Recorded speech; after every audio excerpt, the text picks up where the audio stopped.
In Java,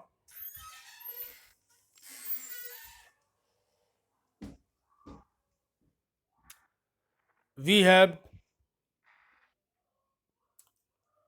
two types of methods.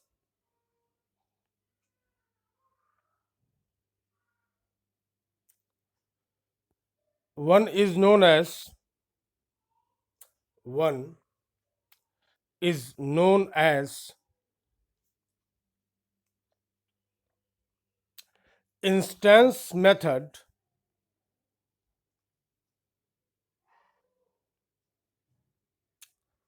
and other one is known as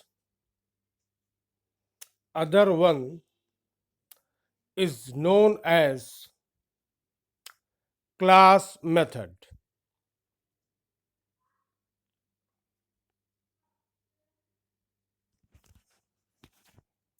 For example,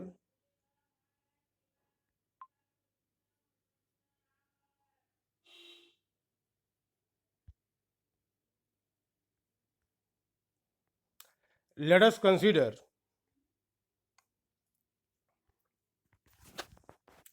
a function called as as ये screen पे जो लिखा हुआ है दिख रहा होगा x dot dis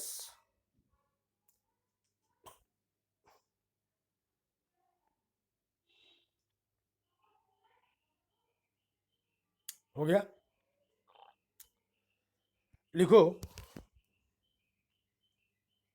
x may be x may be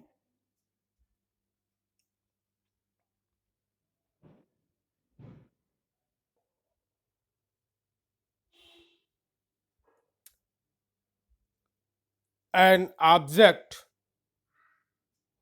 bracket में instance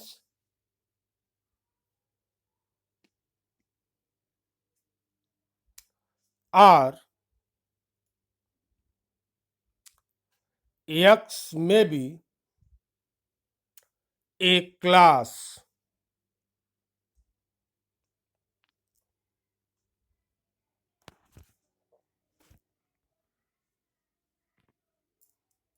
In the same manner,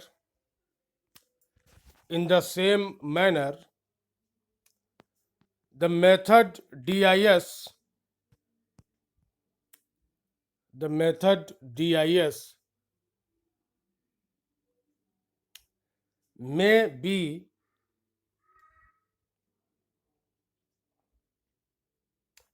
an instance method, may be an instance method, or a class method.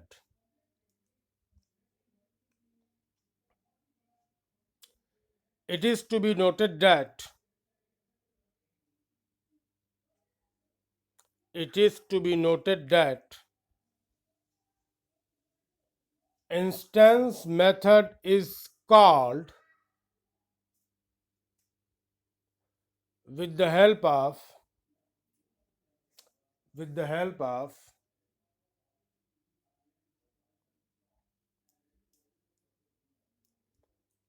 object, and class method is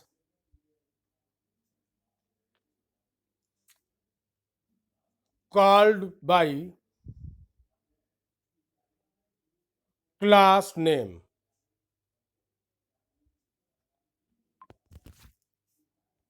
heading डालो static keyword,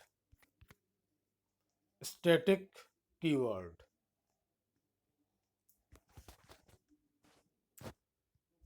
लिखो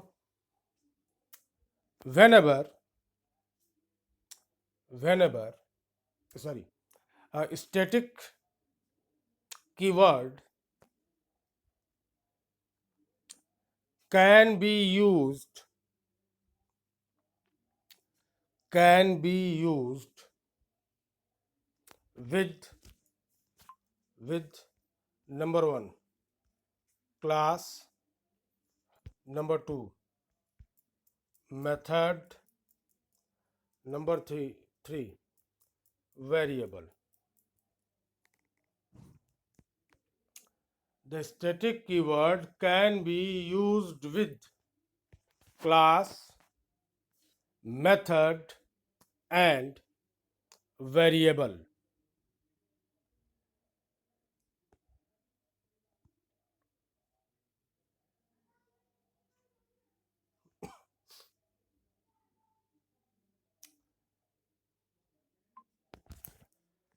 अब जरा ये object number 1 जो है उसको ध्यान दो। तो इस ऑब्जेक्ट नंबर 1 में 2 क्लासेस हैं। One class is test and another class is SM. तो जब हम लोग इस प्रोग्राम को सेव करेंगे तो कैसे सेव करेंगे? तो एसएम डॉट जावा, और हम लोग इसको जब कंपाइल कराएंगे तो क्या लिखेंगे? जावा सी एसएम डॉट जावा। ठीक है। उसके बाद जैसे ही एक क्लास फाइल, जैसे ही हम इस जावा फाइल को कंपाइल कराएंगे, हम लोगों को 2 क्लास फाइल मिलेगी। 2 क्लास फाइल हम लोगों को मिलेगी। ठीक है। कौन कौन सी फाइल मिलेगी?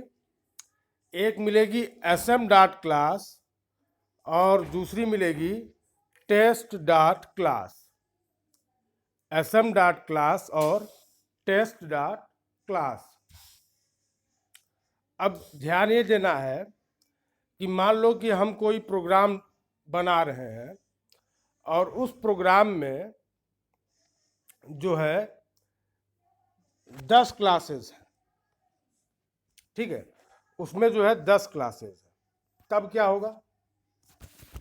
तो जब भी हम लोग क्लास को कंपाइल करेंगे तो हर क्लास के करस्पॉन्डिंग हम लोगों को एक एक क्लास फाइल जो है मिलेगी।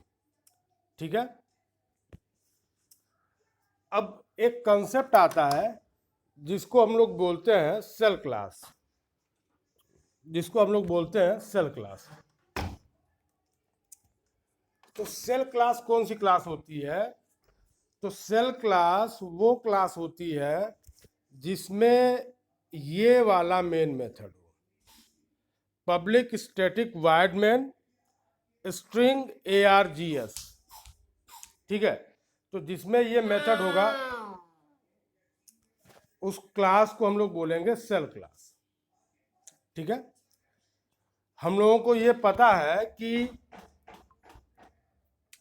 जब भी प्रोग्राम को हम लोग एग्जीक्यूट कराएंगे, जब भी हम लोग प्रोग्राम को एग्जीक्यूट कराएंगे तो प्रोग्राम का एग्जीक्यूशन इसी मेन मेथड से होगा।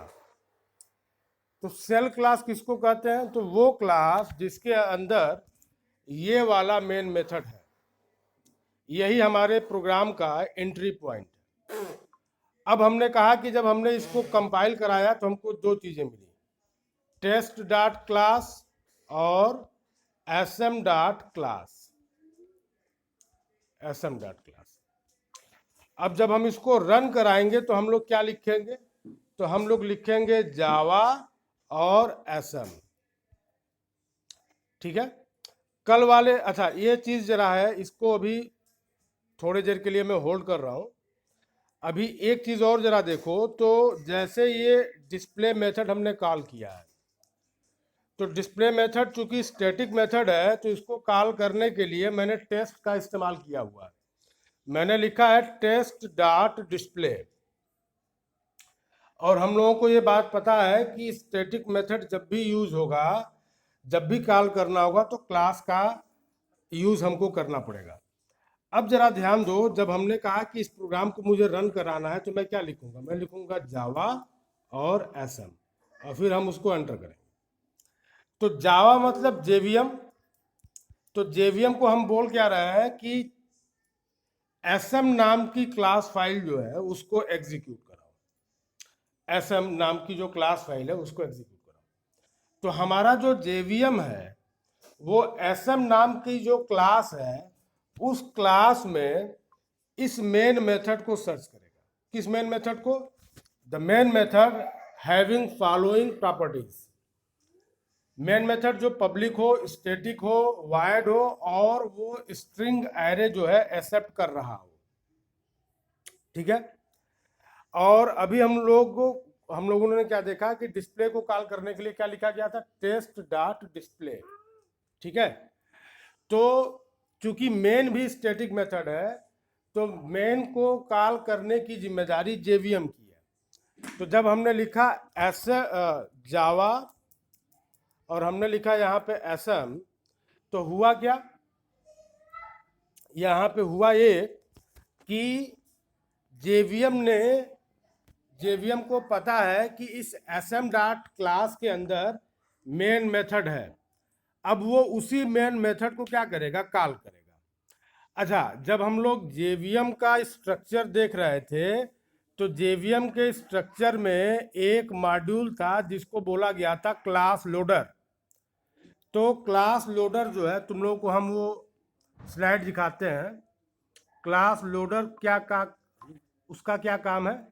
तो हम वो अप्रोप्रिएट स्लाइड जो है पहले तुम लोगों को शेयर करें, तब हम लोग आगे की बात करते हैं। मेरे ख्याल से डे 2 में था वो, डे 2 में था। हाँ, ये ठीक है। तो अभी हमने कहा कि मान लो कि हमारे पास एक प्रोग्राम है जिसमें जो है हमने 10 क्लासेस को रखा हुआ है। ठीक है, 10 क्लासेस हमने बनाई हैं। जब हम उसको कंपाइल करेंगे तो हमको 10 क्लास फाइल मिलेंगी। ठीक है। ये जो क्लास लोडर है, यहाँ पे जो ये क्लास लोडर दिख रहा है, इस क्लास लोडर का काम क्या है कि सारी क्लास फाइल्स जिसकी जरूरत हमारे प्रोग्राम को एग्जीक्यूट कराने के लिए है, उन सारी क्लास फाइल्स को ये मेमोरी में क्या करेगा?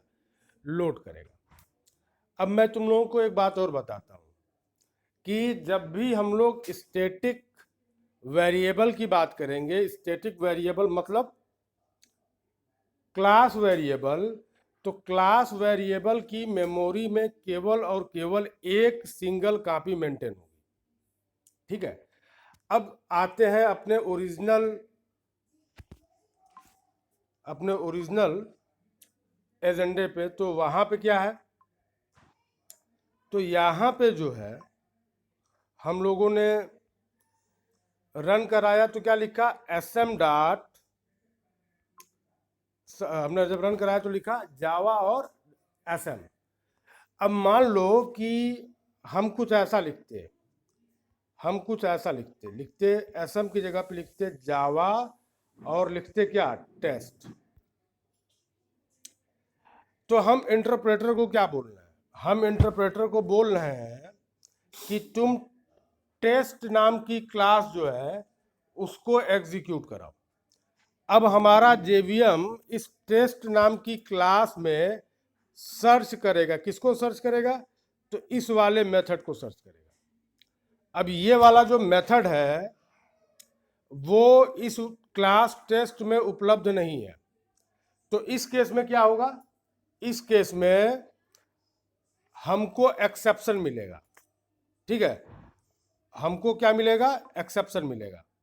और ये जो एक्सेप्शन होगा, ठीक है, ये जो एक्सेप्शन होगा ये बिल्कुल वैसा ही होगा जब हम लोगों ने एरे को जो है क्या किया था? एरे को हम लोगों ने लिया था और इंडेक्स के बाहर जो है हम लोग जाके क्या कर रहे थे? इंडेक्स के बाहर जाके सर्च कर रहे थे। तो हम लोगों को एक एक्सेप्शन मिला था। एक्सेप्शन क्या था? Array index out of bound exception. ठीक है। तो यहाँ पे कौन सा एक्सेप्शन मिलेगा? तो यहाँ पे एक्सेप्शन मिलेगा method not found exception, no such method found exception करके एक एक्सेप्शन मैसेज हमको मिलेगा। ठीक है।